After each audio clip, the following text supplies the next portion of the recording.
أنا يا جماعة والله بنفسي، لا أقول قرأت وسمعت وقيل لي، بنفسي كنت مرة في تنزانيا، فذهبت من دار السلام العاصمة إلى مدينة اسمها أروشا. ففي أثناء الطريق، بينهم قريب من 400 كيلو تقريبا، في أثناء الطريق وقفنا في مكان نتغدى أنا والمجموعة التي معي.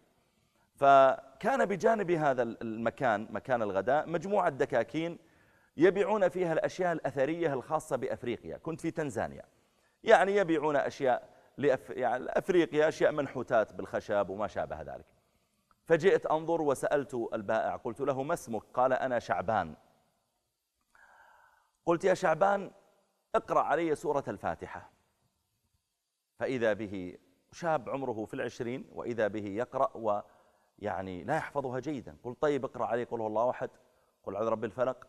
وإذا هو لا يحفظ. قلت يا شعبان يعني أنت مسلم وشاب ولطيف التعامل وذكي وبائع جيد، يا ابني ولا تحفظ سورة الفاتحة ولا قل الله أحد ولا قصار السور؟ فقال وماذا أفعل؟ والله ما عندي مصحف.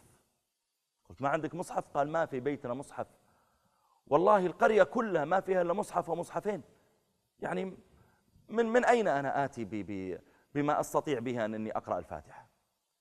فعدد الذين يذهبون أصلا إلى تنزانيا بالمناسبة للصيد وما يسمى بالقنص أعدادهم كبيرة. من منهم يا جماعة أخذ معه كذا كرتون من المصاحف بلغتهم، اشتراه وذهب به إليهم؟ كم عدد الذين يذهبون للسياحة في ماليزيا، في أندونيسيا، في الفلبين، في دول أوروبا، في غيرها، لو أنه أخذ معه مصاحف بلغة تلك البلدان ثم جاء وضعها في مساجد، فإن مما يلحق المرأة بعد وفاته مصحف ورثه.